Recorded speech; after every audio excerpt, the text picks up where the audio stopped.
جب مسواک میں اتنے فائدے ہیں تو پھر قرآن مجید کی تلاوت میں کتنے فائدے نہیں ہوں گے، درود شریف کی کثرت میں کتنے فائدے نہیں ہوں گے، نماز پر نماز پڑھنے کے کتنے فائدے نہیں ہوں گے۔ آج بڑے افسوس کے ساتھ ہمیں کہنا پڑتا ہے کہ مسلمانوں کا سر طبقہ، خاص طور پر ہمارے بچے اور نوجوان، ان کے پاس تو ماشاء اللہ بس فون رہتا ہے، فون میں گم رہتے ہیں۔ یقیناً آپ اپنے پاس فون رکھیے، فون رکھنا چاہیے، میں تو کہتا ہوں کہ رکھیے فون، مگر فون میں آپ کی کتابیں ہونی چاہیے، فون میں آپ کے قرآن مجید کا ایپ ہونا چاہیے، جس قرآن مجید کو آپ پڑھیں آپ کے فون میں قرآن شریف کی کوئی تفسیر ہونی چاہیے، مختصر کیوں نہ ہو، اور فون میں ہمارے حدیث شریف کی کوئی ایک کتاب ہونی چاہیے، مسائل کی کوئی ایک کتاب ہو جس کو ہم دیکھ سکیں کہ وضو کا کیا مسئلہ ہے، نماز کا کیا مسئلہ ہے، نماز کا وقت کب شروع ہوتا ہے، کون سی نماز کا وقت کب ختم ہوتا ہے۔ فون ضرور دیکھیں، اگر دیکھنا چاہتے ہیں فون سے اتنی محبت ہے تو فون ضرور دیکھیں، بلکہ اس کی ضرورت نہیں ہے، کتابوں کی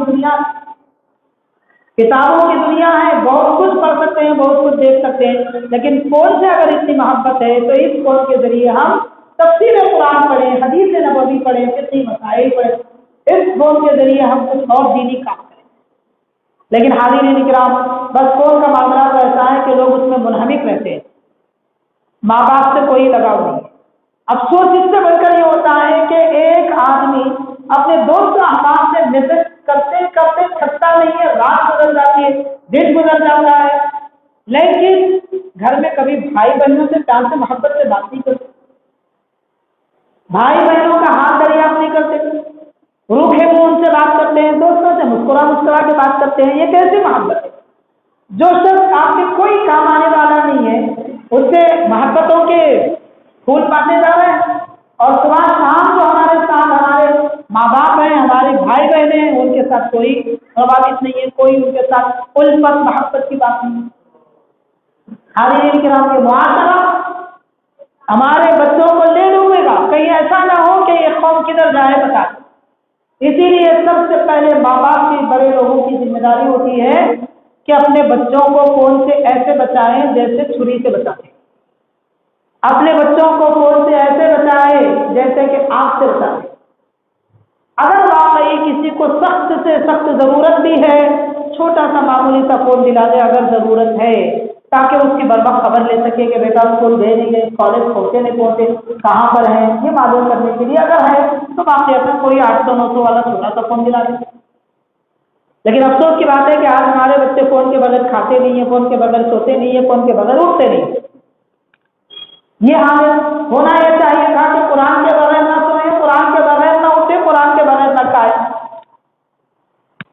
ایسا ماحول ہو چکا ہے، سنتوں کو، پیارے آقا صلی اللہ علیہ وسلم کی سنتوں کو بڑوں نے ترک کر دیا، بچے بھی اسی روش پہ چل رہے ہیں۔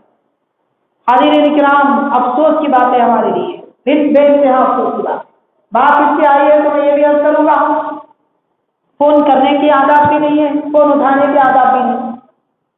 جب ہے تو ہر چیز کا طریقہ ہے ہمارے پاس۔ دیکھیے نبی پاک صلی اللہ علیہ وسلم نے کیا ارشاد فرمایا، پیارے آقا صلی اللہ علیہ وسلم نے فرمایا جب تم کسی کے گھر پر جاؤ تو دستک دو یا سلام کرو،